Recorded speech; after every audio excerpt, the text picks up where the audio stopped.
So ganito mga paps, ito Toyota Wigo 2015. Ayan, ito ginawa ko. Yan, nakita nyo.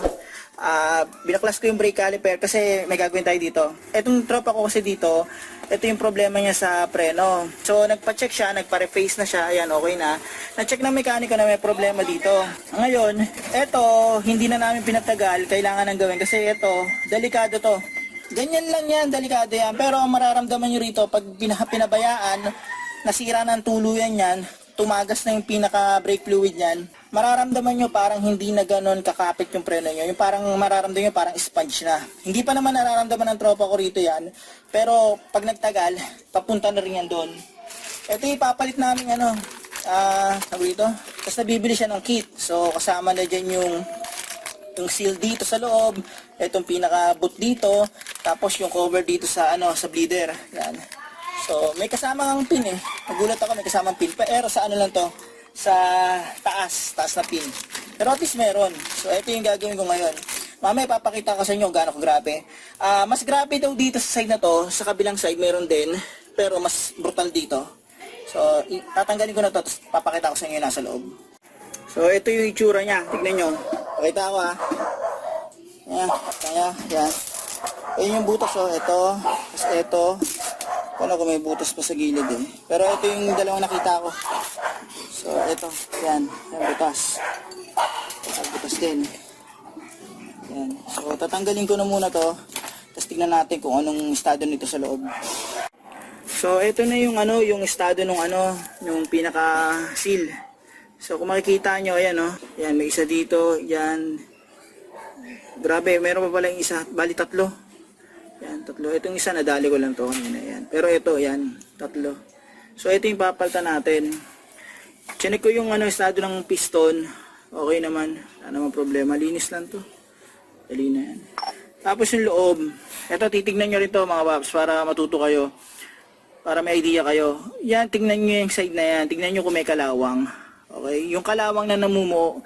Hindi ko kasi mapakita nasa isang sasakyan yung, nasa loob yung isang ganito na may problema Merong yan, may kalawang. Pag may kalawang yung gilid niyan, yung piston niyan, mahihirapan yan. Ito. Kumbaga, hindi na maging smooth yung paglabas ng piston. Okay? So, ayan siya. Kita nyo naman diba? So, palitan na natin. Ito papalit ko. Ayan, natin na yan. So, ito, napasok ko na yung, yung pinaka-ring niya.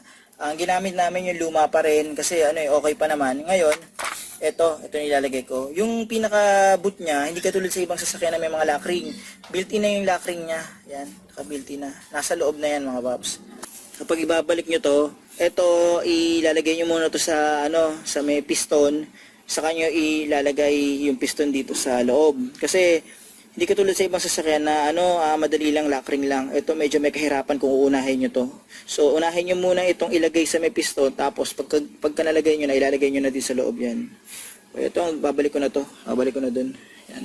So okay mga paps, nabalik ko na yung yung pinaka pin niya, yung buong caliper niya. Nabalik ko na yung brake caliper niya. Ngayon ang ginawa namin, binlid ko na lang. Ayan, nakita nyo naman, dyan yung yung pinaka brake fluid. Para mawala lang yung hangin nito. So okay na yan. Ang susunod ko naman gawin yung sa kabila. So ito yung sa passenger side. Yan, may butas din. Yan. So ito naman yung aayusin ko mga paps. Okay, so same lang ng procedure ng kabila. Ganun din ang gagawin ko. Basta last step, i-bleed nyo lang. Okay, yun rin napapalit ko. Yun. Yung part na yun. Ito. So papalitan ko na ng bago yan. Okay. Tama lang, tama lang yung preno. Tama lang yung preno. Parang hindi nga nagalaw yung preno. Hindi na, sa mahalaga na na yung boot, yun talaga yung kailangan doon. Talagang kitirahin ka nun naglumala yun. Magiging yan, problema yun.